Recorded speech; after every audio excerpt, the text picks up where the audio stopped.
Recently, I watched the documentary 13th, which I would highly recommend.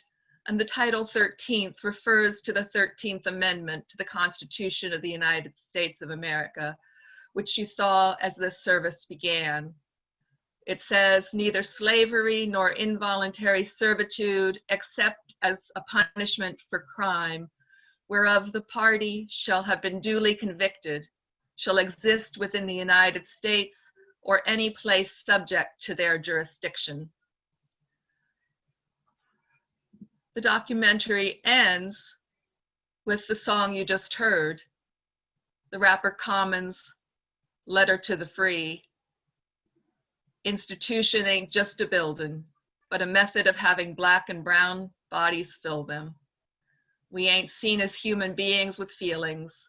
Will the United States ever be us, Lord willing? A statistic from that film really sticks with me.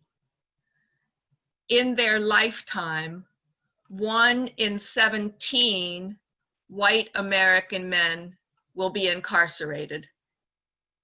That's pretty many to begin with.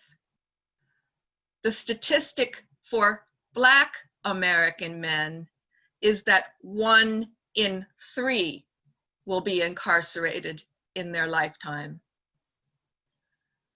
Now, I am sure that that is not because Black men are more criminal than white men, but because of society's racial biases. In fact, in 2016, there was a study from the University of Iowa. The inspiration for the series of studies conducted by Andrew Todd, an associate professor of psychological and brain sciences, and his colleagues Kelsey Thiem and Rebecca Neal, began with the real-life observation that the alarming rate at which young African Americans, particularly young Black males, are shot and killed by police in the United States. Todd explains that although such incidents have multiple causes, one potential contributor is that young Black males are stereotypically associated with violence and criminality. Their research suggested that this is so. It found that people are more likely to misidentify a toy as a weapon after seeing a Black face than a white face, even when the face in question is that of a 5-year-old child. The lead study author, Andrew Todd, said, "Our findings suggest that although young children are typically viewed as harmless and innocent, seeing faces of 5-year-old Black boys appears to trigger thoughts of guns and violence." Now, this study was not testing rational thought. A picture of a human face was simply the prompt to say, what you needed to identify is coming up next. It was testing not rational thought, but implicit biases. And if we want to undo those implicit biases, then we need to be willing to acknowledge that they exist so that we can question our own reactions and change them. The first of our Unitarian Universalist principles is that we affirm and promote the inherent worth and dignity of every person. But often once someone is behind bars, white America doesn't really think about them at all. They aren't as often our sons, fathers, uncles, brothers, sisters, aunts, and mothers as they are for Black Americans. And unlike in the Church of the Larger Fellowship, they are not 43% of the membership of most of our congregations. But Unitarian Universalists are beginning to educate ourselves. Many of us have read Michelle Alexander's The New Jim Crow, Mass Incarceration in the Age of Colorblindness. It was one of our community reads a couple years ago. A good number of us have watched the documentary, The 13th. Number of us have listened to NPR personality Trevor Noah interview Black activists about what it means to abolish or defund the police. Educating ourselves is a first step. Standing with Black activists and giving support to their initiatives can be our next step. Black activists are taking a lead on this issue because so many of those incarcerated are African Americans. But their work will help more than African Americans. A good number of years ago, I went to a workshop at a program on immigration rights. The presenter walked us through a history of the prison system in the United States.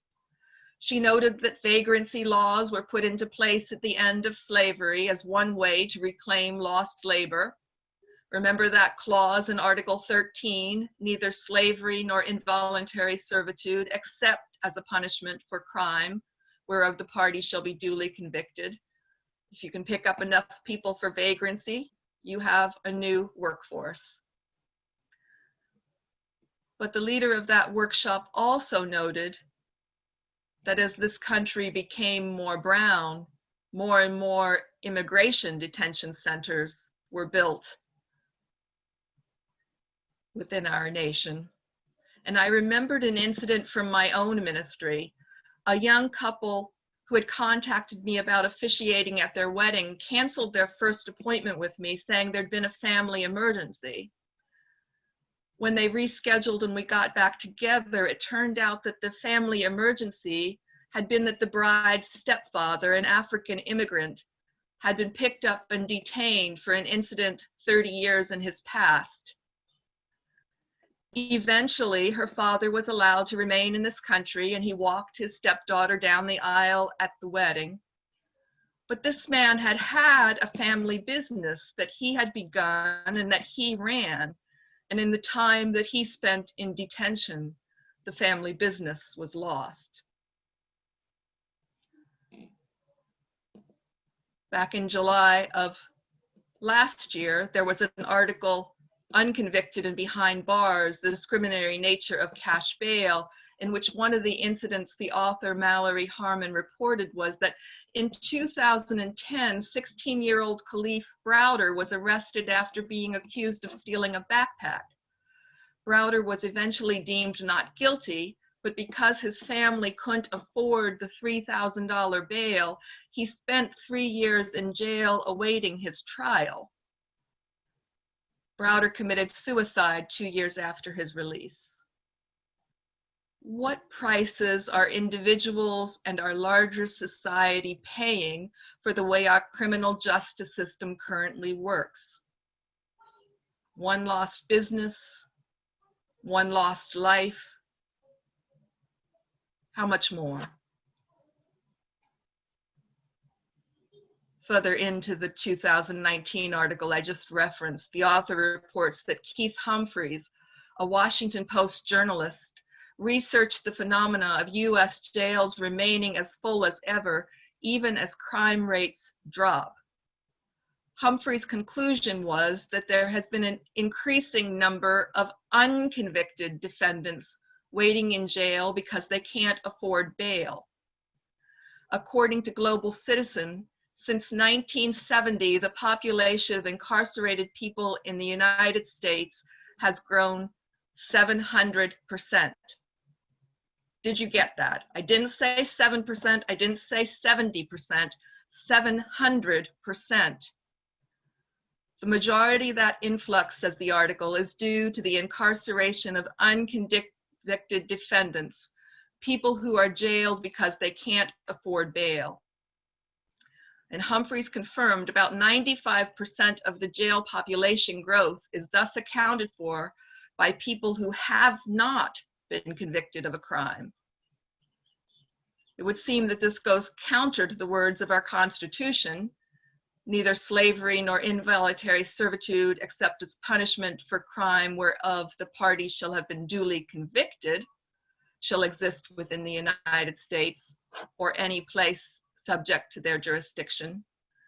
But Harmon's article notes that according to New York City's Department of Correction, 38,000 inmates were detained because they couldn't pay bail. Of these, nearly 10,000 people could not afford $1,000 in bail, and 3,400 couldn't come up with $500 or less. Who are the people in our nation who are incarcerated? Black people, brown people, poor people, and those I haven't mentioned yet, people with mental illness.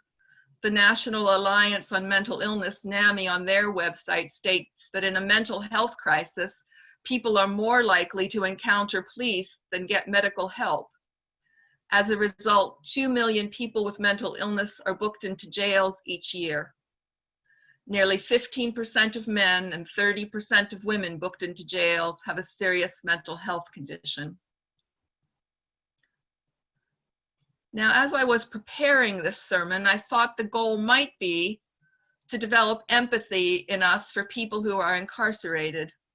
But then I was reading an article by Erin Runyons, who teaches a class of mixed incarcerated people and unincarcerated students, in an article in Religious Study News. And she warns, is it empathy that I am trying to cultivate? I do want outside students to have an experience that changes how they act. And for many, this includes changing how they feel and making connections between their own lives and the lives of the people they meet inside. But empathy can be a vexed aspiration, especially in the context of incarceration, which has been fully shaped by histories and present practices of racism. Indeed, empathy often relies on hierarchical subject-object relations, with a privileged subject pityingly looking at a disadvantaged object. Empathy on its own can be little more than a reinforcement of the privileged subject position of the empathizer.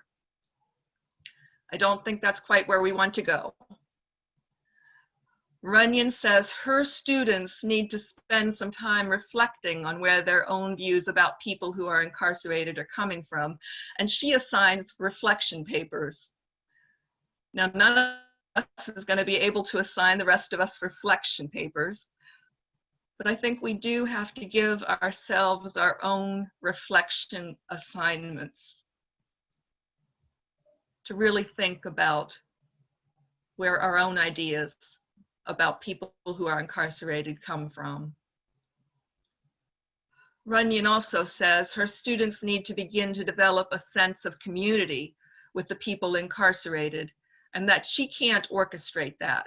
It has to happen as her unincarcerated students form relationships with the students who are incarcerated. And I am glad to say that a good number of our Unitarian Universalist congregations are beginning to develop ministries and programs with folks who are in our local jails and prisons. Remember the words expressed by our Church of the Larger Fellowship staff about their ministry to people who are incarcerated. Those of us who are involved in the leadership of that ministry understand that mass incarceration is not the solution to problems in the United States, but rather creates many more problems than it solves, particularly for Black people, Latinx people, poor people, mentally ill people, and disabled people. We have concluded with many other people that prison reform is not possible, and radical transformation, the emergence of whole new ways of being, is necessary. Our work inside the system has equipped us with the language, the passion, and the lived commitment to ensure that everyone around us in our circles of influence hears the important message that Black lives matter. In our hymnal is a chant by Linda Hirschhorn, whose lyrics say, "Circle round for freedom, circle round for peace. For all of us imprisoned, circle for release. Circle for the planet, circle for each soul. For the children of our children, keep the circle whole." If I had written that, which of course I didn't, I think I would change Hirschhorn's last line from "keep the circle whole" to "make it whole, for it is not yet whole." Like the Church of the Larger Fellowship, we all need to form the relationships and do the work that will equip us with the language, the passion, and the lived commitment to change a prison system that exploits and oppresses people. Black bodies being lost in the American dream. Blood of Black being a pastoral scene. Slavery still alive. Check Amendment 13. Common.